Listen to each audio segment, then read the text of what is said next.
इस वीडियो में हम कह कविराय दूसरी इकाई कक्षा 9वीं का स्वाध्याय हम देखने वाले हैं। तो चलिए हम स्वाध्याय को शुरू करते हैं। तो प्रश्न पहला है, सूचना के अनुसार कृतियाँ कीजिए। एक, संजाल। तो इस संजाल को हमें पूरा कर लेना है। तो 4 वाक्य में यह संजाल हमें पूरा करना है।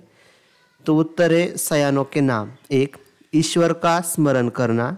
2, परमार्थ के काम करना। 3, अपना आचरण सही रखना। और 4, अपनी प्रतिष्ठा का ध्यान रखना। इसके बाद अगला सवाल है 2, उत्तर लिखिए। क, अपना शीश इसके लिए आगे करना चाहिए तो इसकी प्राप्ति होगी। ख, बड़ों के द्वारा दी गई सीख।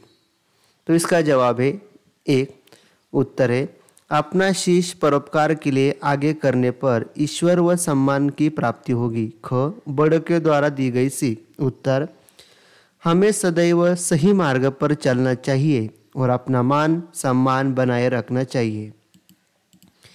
इसके बाद है 3, हाथ शब्द पर प्रयुक्त कोई एक मुहावरा लिखकर उसका वाक्य में प्रयोग कीजिए।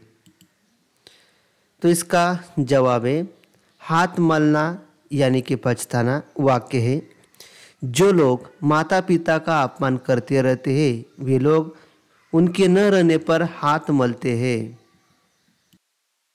इसके बाद अगला सवाल है 4, खुशियाँ बांटने से बढ़ती है, इस पर अपना मत स्पष्ट कीजिए।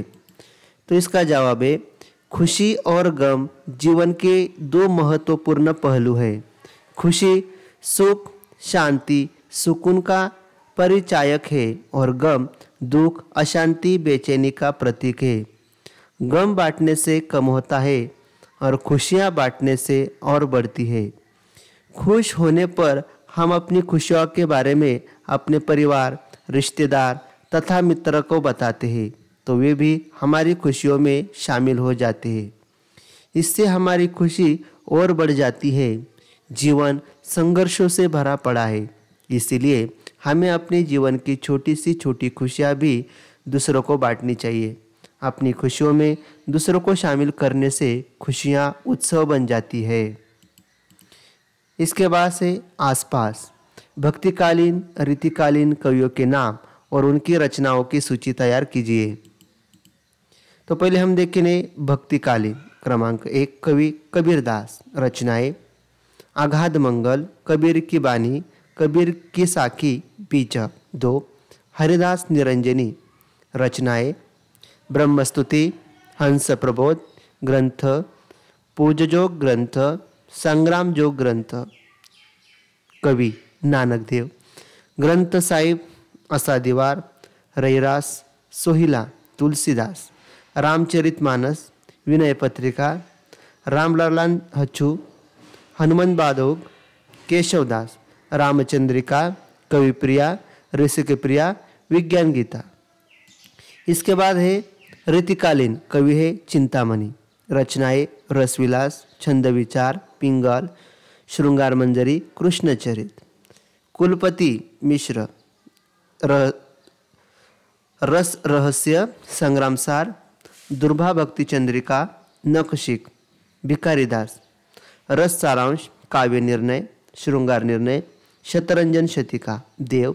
अष्टयाम, भवानी विलास, देवचरित, देवमानव प्रपंच। पद्माकर। हिम्मत बहादुर, युरुदावली, पद्माभरण, गंगालहरी, प्रबोध पचासा। इस प्रकार हमने इसका जवाब देख लिया है। इसके बाद है कल्पना पल्लवन। गुण के गाहक सहनर, इस विषय पर अपने विचार स्पष्ट कीजिए।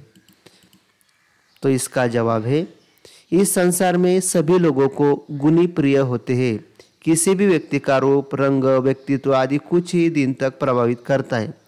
जैसे जैसे समय बीतता है हमारा ध्यान उसके व्यवहार, गुणों, अवगुणों पर जाता है। जो व्यक्ति मृदुभाषी होता है, परोपकारी होता है, निस्वार्थ भाव से दूसरों की सहायता करता है, सब उसी को पसंद करते हैं। वे सभी का मन जीत लेते हैं। कटुवादी स्वार्थी लोग किसी को अच्छे नहीं लगते। इसके बाद है पाठ से आगे। बीती ताही बिसारी दे, आगे की सुधी ले।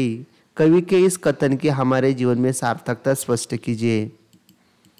तो इसका जवाब है कवि के इस कथन की हमारे जीवन में सार्थकता यह है कि हमें अपने जीवन में असफलता प्राप्त होने पर निराश नहीं होना चाहिए। जो हो गया है उसकी चिंता करने के बदले हमें चिंतन करना चाहिए। अपनी असफलताओं के कारणों का पता लगाना चाहिए। जीवन बहुत बड़ा है और एक के बाद एक कई चुनौतियां हमारे सामने आती है। अतः वर्तमान को भुलाकर सदैव भविष्य के उद्देश्यों में सफलता प्राप्त करने का प्रयास करना चाहिए। इसके बाद है पाठ के आंगन में। 1. सूचना के अनुसार कृतियाँ पूर्ण कीजिए। 1. कौवा और कोकिल में समानता तथा अंतर। तो यह हमने समानता, अंतर और कवि की दृष्टि से ये लिख लिया है। तो कौवा काला रंग, कर्कश स्वर, कौवा अपवित्र है। कोकिल काला रंग, मधुर स्वर, कोकिल सुहावनी है। तो इस प्रकार पाठ के आंगन में सूचना के अनुसार हमने कृतियाँ कर लिए। इसके बाद है ख, कवि के दृष्टि से मित्र की परिभाषा।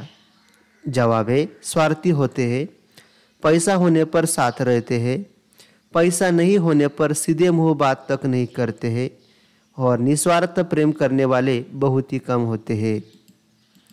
इसके बाद है ग, आकृति, बिना सोचे काम करने के परिणाम। तो इसका जवाब है 1. हमें पश्चाताप होता है। 2. हमारा अपना काम बिगड़ जाता है। 3.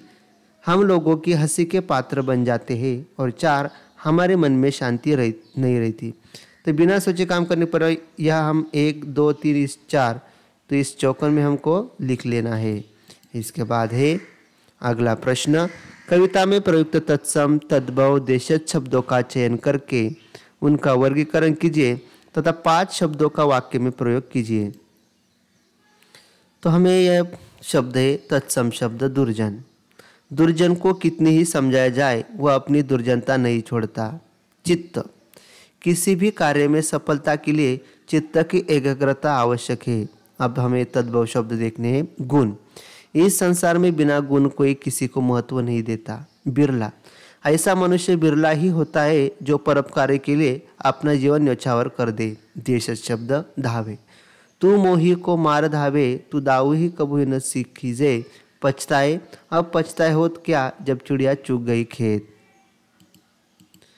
इसके बाद अगला सवाल है, कवि के मतानुसार मनुष्य की विचारधारा निम्न मुद्दों के आधार पर स्पष्ट कीजिए। च, ऋण लेते समय और छ, ऋण लौटाते समय। तो पहले हम ऋण लेते समय का जवाब देखेंगे। उत्तर, कवि के अनुसार मनुष्य ऋण लेते समय मीठे वचन बोलता है और मन ही मन आनंदित रहता है। और छ का जवाब देखेंगे हम, ऋण लौटाते समय। इसका जवाब है कवि के अनुसार मनुष्य ऋण ले लेने के बाद उसे लौटाना नहीं चाहता। कर्ज ले लेने के बाद मनुष्य जानबूझकर कर्ज देने वाले से रुठ जाता है जिससे उसे कर्ज न चुकाना पड़े। कई दिन बीत जाने पर तो कर्जदार कर्ज देने वाले के हिसाब किताब को ही झूठा ठहरा देता है। कुल मिलाकर ऋण लौटाते समय मनुष्य कई तरह के बहाने करता है। इसके बाद है रचनाबोध। तो रचनाबोध का जवाब हम देखेंगे। यहाँ कुंडलियों के माध्यम से विविध नैतिक व सामाजिक सद्गुणों को अपनाने की बात की गई है। तो इस प्रकार हमने कविराय इस पाठ का संपूर्ण स्वाध्याय हमने लिख लिया है। तो कोई दिक्कत हो तो आप कमेंट बॉक्स में कमेंट कर सकते हैं। वीडियो आपको अच्छी लगी हो तो वीडियो को लाइक कीजिए और चैनल को सब्सक्राइब कीजिए। धन्यवाद।